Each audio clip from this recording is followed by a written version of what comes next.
Orange zone च कुछ होर तब्दीलियां साडे कर्फ्यू ऑर्डर च हुई हैं। सब तो पहला तो साडी दुकानां दा खुलण दा टाइम हुण 9 तो लैके 1 बजे तक दा होएगा, जिहड़ा कि पहला 7 तो लैके 11 बजे तक दा सीगा। दुकानां खोलण लई रूरल एरिया च सारी दुकानां खुलणगियां। अर्बन एरिया च भी हुण सारी दुकानां जिहड़ी नेबरहुड है या स्टैंड अलोन है या फिर रेजिडेंशियल एरिया वाली हैं वो भी खुल सकती हैं। शॉपिंग कंपलैक्सेस जिहड़े हैं वो नहीं खुलणगे, शॉपिंग मॉल नहीं खुलणगे, लेकिन जिहड़े बाजार हैं वो खुल सकते हैं।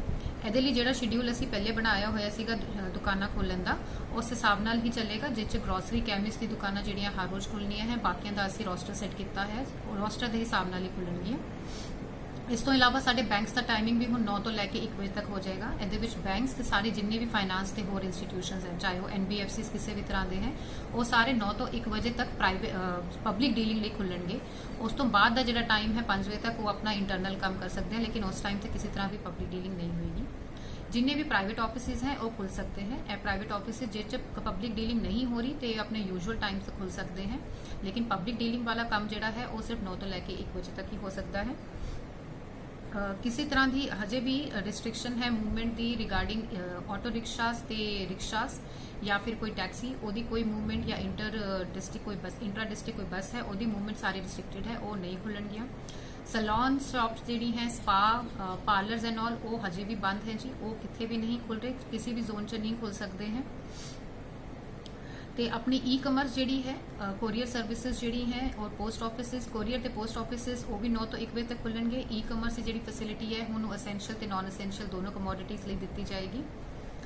जिन्ने भी एजुकेशनल इंस्टीट्यूशनस हैं उत्थे टीचिंग सस्पेंडेड है, लेकिन क्योंकि ऑनलाइन टीचिंग चल रही है तो वो अपना ऑफिस खोल सकते हैं फॉर द ऑनलाइन वर्क या फिर for the distribution of the books, लेकिन किसी तरह की कोई टीचिंग एक्टिविटी किसी भी एजुकेशन इंस्टीट्यूशन च अलाउड नहीं होएगी। गवर्नमेंट ऑफिस जिन्ने भी हैं वो DOPT की इंस्ट्रक्शन के हिसाब नाल ही खुलणगे। दैन अपने एग्रीकल्चर हॉर्टिकल्चर एनिमल हसबेंडरी ਇਹ ਸਾਰੀ ਐਸੈਂਸ਼ੀਅਲ ਸਰਵਿਸਿਜ਼ ਜਿਹੜੀ ਹੈ ਉਹ ਪ੍ਰੋਵਾਈਡ ਕੀਤੀ ਜਾਣਗੀ। ਇਹਦਾ ਟਾਈਮ ਪਹਿਲੇ ਹੀ ਆਪਾਂ ਡਿਸਾਈਡ ਕੀਤਾ ਹੋਇਆ ਹੈ, since being essential services they are being provided, ਉਹ ਉਸ ਹਿਸਾਬ ਨਾਲ ਹੀ ਚੱਲਣਗੀਆਂ। ਦੋਧੀ ਜਿਹੜੇ ਹੈ ਉਹ ਤੇ ਡੇਰੀ ਜਿਹੜੇ ਦੁੱਧ ਲੋਕਾਂ ਨੂੰ ਦੇ ਰਹੇ ਨੇ ਉਹ 7 ਵਜੇ ਆਪਣਾ ਕੰਮ ਸ਼ੁਰੂ ਕਰ ਸਕਦੇ हैं। रिलीजियस प्लेसिस ऑफ वर्शिप हजे भी सारी बंद रहनगियां जी, उत्थे किसी तरह की मूवमेंट अलाउड नहीं है। ਜਿਹੜੀ ਵੀ मूवमेंट होनी है 9 तो लैके 1 बजे तक ਉਹਦੇ 'ਚ ਤਾਂ ਇਸ ਤਰ੍ਹਾਂ ਕੋਈ ਪਾਸ ਦੀ ਲੋੜ ਨਹੀਂ ਹੈ, लेकिन ਉਸ ਤੋਂ ਬਾਅਦ ਜੇ ਕਿਸੇ ਨੇ मूवमेंट करनी है 7 बजे तक ਤਾਂ ਉਹਦੇ ਲਈ सिर्फ असैंशियल एक्टिविटीज़ ਲਈ ਉਹ ਵੀ पास सिस्टम ਤੇ ਹੀ ਅਲਾउ ਕੀਤੀ ਜਾਏਗੀ। शाम ਨੂੰ 7 ਵਜੇ ਤੋਂ ਬਾਅਦ ਕਿਸੇ ਤਰ੍ਹਾਂ ਦੀ ਕੋਈ मूवमेंट ਅਲਾउ नहीं है। शाम ਨੂੰ 7 ਵਜੇ ਤੋਂ ਲੈ ਕੇ ਸਵੇਰੇ 7 ਵਜੇ ਤੱਕ ਕਿਸੇ ਤਰ੍ਹਾਂ ਦੀ ਕੋਈ मूवमेंट ਅਲਾउ नहीं है। ਕੰਪਲੀਟ ਕਰਫਿਊ ਉਹਦੇ ਵਿੱਚ ਪਾਇਆ ਜਾਏਗਾ ਜੀ। मैं आशा करती हाँ कि तुसी सारे सहयोग दोगे, क्योंकि हुण रिलैक्सेशनस वधिया हैं, लेकिन सानू यह चीज़ इंश्योर करनी है कि सोशल डिस्टेंसिंग वो मेनटेन की जाए। जिहड़ा भी बंदा बाहर निकल रहा है he has to wear a mask is a compulsory, otherwise उन्होंने उत्ते लीगल एक्शन इनिशिएट किया जाएगा। 2 दिन दुकान जी खोली है उस पाया गया है कि रश है। मैं अपील करूँगी कि जी सोशल डिस्टेंस मेनटेन करो, क्योंकि यह रियायतां सिर्फ तुहाडे लिए दित्ती जा रही है, लेकिन जे सानू लग्या कि रियायतां नाल काम सर नहीं रहा तो असीं यह रियायतां वापस ले लांगे, लेकिन उहदे नाल कुछ ज़्यादा बेनीफिट किसी नू मिलना नहीं है। We all have to be in this together. तो काइंडली तुसी सोशल डिस्टेंस मेनटेन करो। जरूरत के समान जो लेना है उही उहदे लिए ही बाहर निकलो, इस तरह बाहर ना निकलो।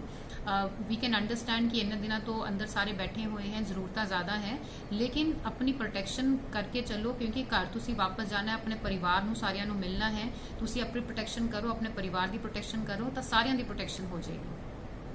तो ये नाल एक चीज़ होर है कि अपना जोड़े 4 व्हीलर है वो एक ड्राइवर अगे बैठ सकता है तो पीछे 2 मैंबर्स ही बैठ सकते हैं। तो 2 व्हीलर च सिर्फ एक ही अगे बैठेगा, पिलियन कोई भी अलाउड नहीं है। इनू काइंडली तुसी इंप्लीमेंट करो। यह चीज़ देखने च आई है कि पिलियन राइडर बैठा होंदा है, लेकिन it has been clearly told now कि उन्होंने उत्ते तुसी चलान कट्टे जाएंगे तो उन्होंने उत्ते लीगल एक्शन भी जिहड़ा है वो इनिशिएट किया जाएगा। We all are together into it.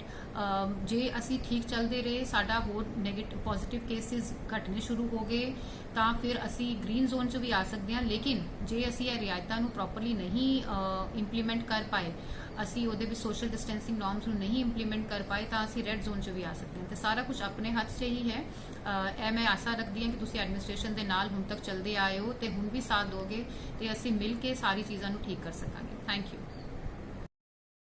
ਸਾਡੇ ਚੈਨਲ ਨੂੰ ਸਬਸਕ੍ਰਾਈਬ ਕਰੋ ਅਤੇ ਸਬਸਕ੍ਰਾਈਬ ਕਰਨ ਵੇਲੇ ਬੈਲ ਆਈਕਨ ਵਾਲਾ ਬਟਨ ਦਬਾਉਣਾ ਨਾ ਭੁੱਲੋ ਤਾਂ ਕਿ ਤੁਹਾਨੂੰ ਹਰ ਖਬਰ ਮਿਲ ਸਕੇ ਸਭ ਤੋਂ ਪਹਿਲਾਂ।